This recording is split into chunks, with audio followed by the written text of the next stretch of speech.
Time. We all take it for granted, yet so rarely do we share it with a stranger. So when we heard of a young veteran making time to spend with his 94-year-old neighbor, well, we had to meet them both. I'm a veteran of World War II. Albert Silk is a proud soldier, but with his wife long gone. She was my life. Without a car and at 94 years old, it's harder to get around.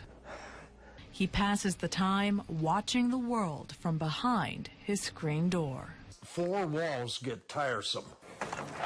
Until 6 months ago, when Ben Kuntz moved into the apartment across the parking lot. Hey, buddy.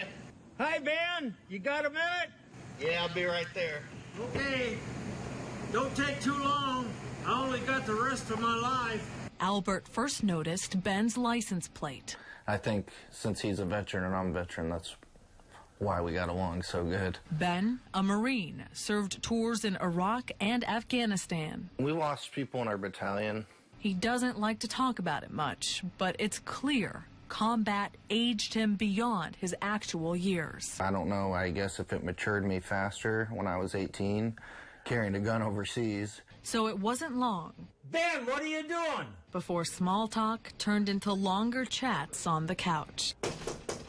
Come on in. And so the pair, Well, Ben. Oh, great. 66 years apart in age, How you been? Better than you. became fast friends.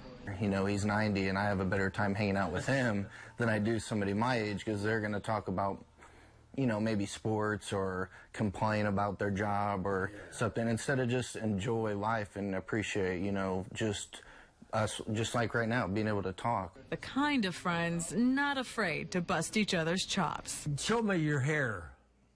He wears a cap so he don't have to brush it or comb his hair. So last month, when Albert asked his 28-year-old neighbor for a favor, Taking my 94-year-old neighbor to the bank. Hey, you like Spice Girls or Celine Dion? What type of music do you like? Ben knew Al hadn't left his apartment since March. What are we eating for dinner?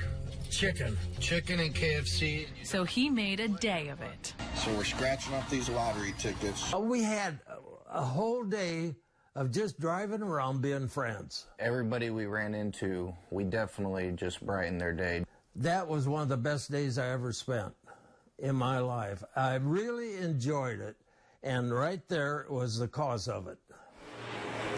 Since then,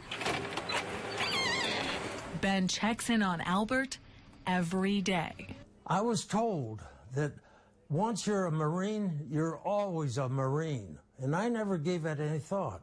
That's why he's so nice, because he's going to give up his life for whoever. And right now it's me.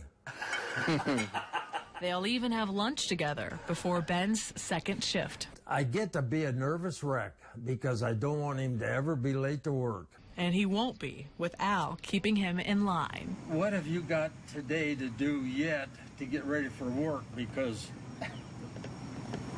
you're way behind schedule. Ben wakes up earlier, making time for his chats with Albert. Time well spent. When he hollers over at me and says, Ben, you got a minute? I always am like, I go to the gym every day, you know, it's going to be there, you know. He might not be here. So when I think of, hey, you got a minute, it's like, you know, I do. And not one of those minutes All I can do is just say thank you, God, for the best friend in the world.